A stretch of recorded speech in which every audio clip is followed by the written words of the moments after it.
आपके साथ अनु और आप देख रहे हैं जी टीवी न्यूज चैनल। आइए नजर डालते हैं आज की कुछ महत्वपूर्ण खबरों की ओर।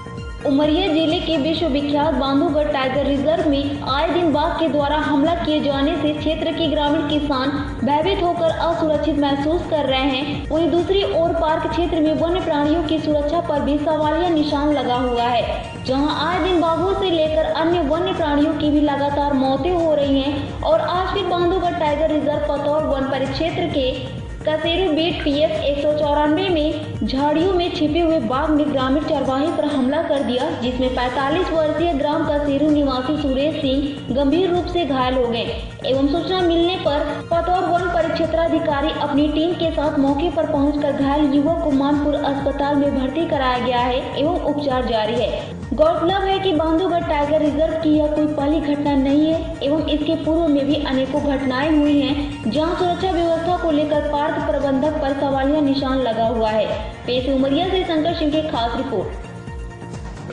विभाग और टाइगर रिजर्व की बात है, इनको अपनी गश्ती और सख्त करना चाहिए। इनके जो विभाग के लोग हैं और सख्ती बरतें ताकि आम आदमियों पर हमला ना हो सके।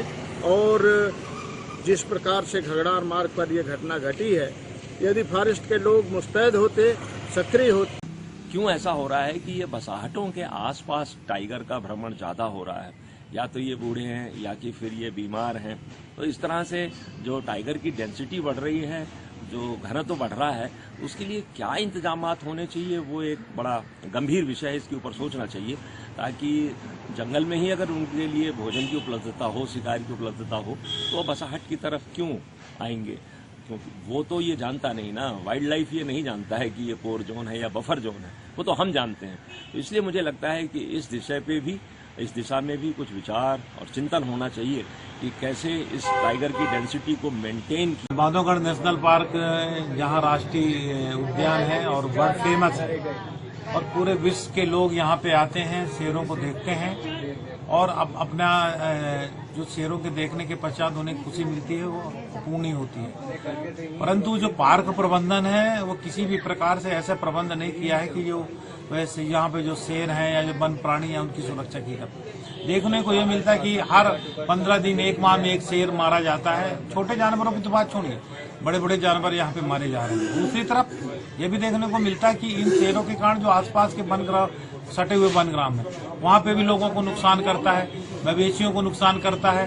और जो प्रबंधन है, पार्क प्रबंधन, वो किसी प्रकार से इस विषय में कोई संज्ञान नहीं लेता, न चिंता करता है। हम शासन प्रशासन से मांग करते हैं कि जितना शेरों के ऊपर रख रखाव पे खर्चा होता है, तो जो यहाँ पे जो अधिकारी हैं, इनके ऊपर भी निगरानी उसी प्रकार रखें। यदि इस प्रकार से शेर मारे जाते हैं तो इनके ऊपर भी जिम्मेदारी थोपी जाए और इनको दंडित किया जाए।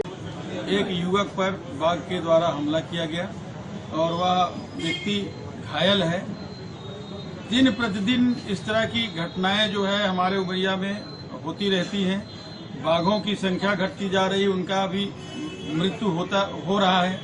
और जो नेशनल पार्क के जो प्रबंधन है उस पर एक ये प्रश्न चिन्ह लगा हुआ है कि न तो बाघों की घटनाओं पर, न तो बाघों की के साथ जो घटना घट रही है उनकी मृत्यु हो रही है, उनको मारा जा रहा है, कैसे मारा जा रहा है, इस पर कोई रोक लग रहा है।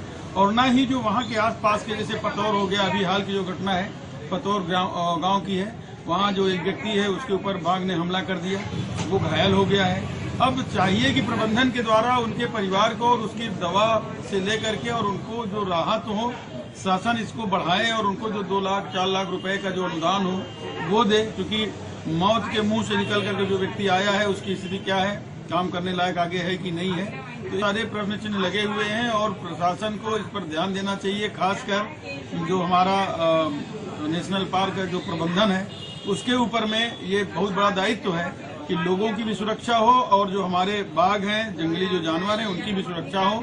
और इस पर अगर वो नाकाम रहते हैं तो ये बहुत ही